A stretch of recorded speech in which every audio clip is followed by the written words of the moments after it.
au niveau du petit 2, nous sommes en train de développer les thèses sceptiques.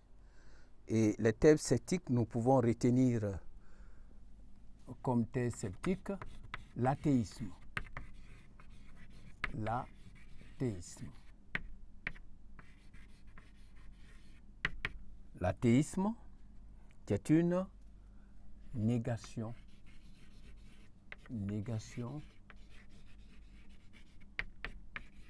de Dieu. Donc, pour l'athéisme, Dieu n'existe pas. Parce que pour eux, le monde n'a pas été créé par une personne transcendante. Et ils trouvent que le monde est éternel.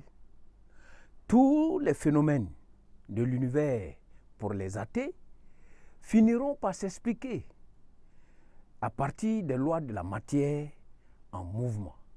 Donc, les athées ont pleinement confiance que la science finira un jour par expliquer tout ce que l'homme ne comprend pas aujourd'hui. Parce que quand nous regardons dans le fond, religion, philosophie, tout ça, l'art, sont des éléments, la morale, tout ça, qui nous amènent à vouloir comprendre des choses aujourd'hui incompréhensibles, des choses qui dépassent l'entendement humain.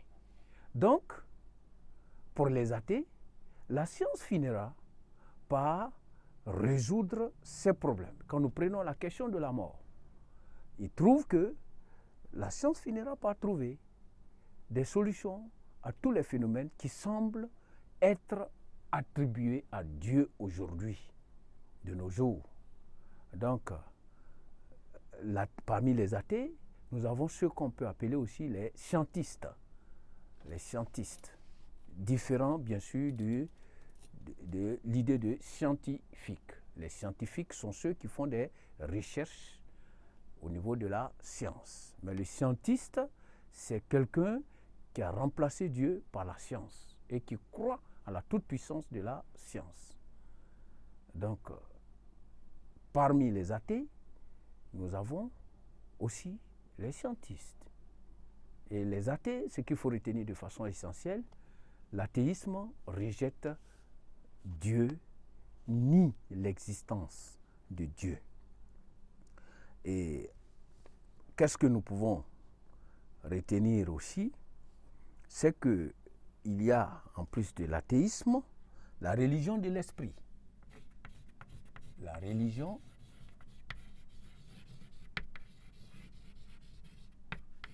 de l'esprit. À ce niveau, la religion de l'esprit, pour la religion de l'esprit, Dieu n'est autre chose que l'esprit humain lui-même. Donc, pour eux, Dieu égale l'esprit de l'homme, l'esprit humain. Donc, Dieu, pour eux, c'est l'esprit humain lui-même en tant que source de vérité et de valeur. Donc, c'est notre esprit qui nous emmènera à la vérité et c'est notre esprit qui établit les valeurs humaines, contrairement à ce que pense le théisme. Donc, c'est totalement différent. Donc, l'opposé du théisme, c'est l'athéisme. Et ici, dans la question de la religion de l'esprit, c'est que l'homme lui-même est Dieu de par son esprit. Il n'y a pas un Dieu ailleurs. Ici, nous pouvons citer par exemple l'idée aussi de Jules Lagneau, l'idée de Jules Lagneau,